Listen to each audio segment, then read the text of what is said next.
Bonjour tout le monde. Bon bah rien n'a changé depuis la campagne lunaire et vide avec le programme inexistant de Macron. Macron explique sa méthode. Écoutez la pensée de Macron. La bouillie complexe. Il y a aussi eu cette phrase, on la voit, qui s'affiche: notre pays a à vivre des fractures profondes qui sont le fruit de nos doutes civilisationnels, fruit d'une incapacité à résoudre le problème du chômage de masse. Tout ça ne se règle pas en un éclair fracture profonde.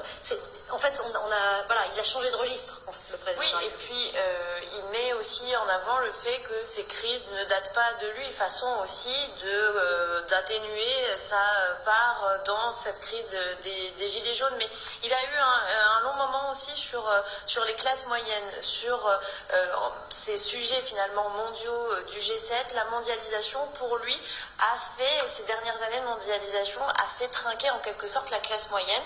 Et pour lui, c'est ça qui ressort et qu'il faut aussi, avec ces sommets, pouvoir faire évoluer, apporter aux gens justement des solutions concrètes, et notamment sur le commerce, parce qu'il y a des tensions commerciales. Bon, on a compris qu'elle-même, elle a du mal à synthétiser ce qu'il a baratiné. La bouillie complexe, effectivement, est compliquée à résumer. Écoutez la suite. Écoutez comment le doute s'installe sur le plateau. Ils sont moyennement convaincus, Maurice. Oui, mais parce que moi je crois qu'il parle de crise profonde, d'accord. Fracture profonde. Fracture profonde, mais elle est où son analyse de la fracture profonde? Moi je ne la vois pas. Je ne la vois pas, et j'en veux pour preuve, par exemple, ce qu'il a dit dans son discours à Bormes-les-Mimosas. Bon, donc là on comprend effectivement que les gens ne comprennent pas, et c'est normal, c'est vide. Écoutez la suite, écoutez ça. Dire qu'il y a toute une partie de la population, et c'est là la question de la colère.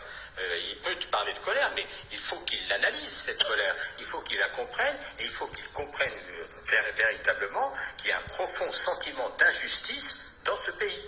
Il n'en est qu'au constat, Jacques de Guibon, et pas au-delà comme le souhaiterait Maurice. C'est lui-même qui le dit, parce qu'il répondait à la c'est factuel, en disant on n'a toujours pas trouvé le sens, en fait, ce qui est un peu inquiétant en fait pour un président de la République. Enfin, je ne dis pas d'être le philosophe absolu qui donne le sens au monde entier, mais on a l'impression qu'il dit qu'il y a un problème en France, qu'il le voit, civilisationnel, mais en quoi sa politique y répond en fait? Je ne sais pas.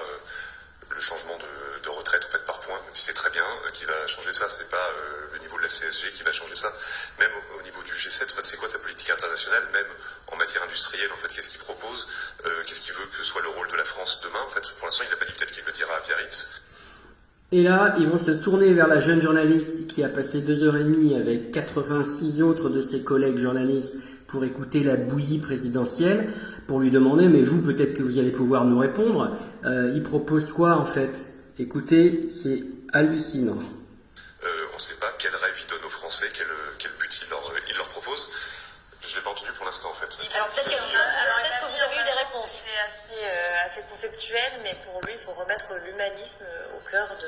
Oui, ça c'est... Mais D'accord, c'est ce sont des conceptuel. mais on reste dans le domaine effectivement du concept, Yves Côte là. Oui.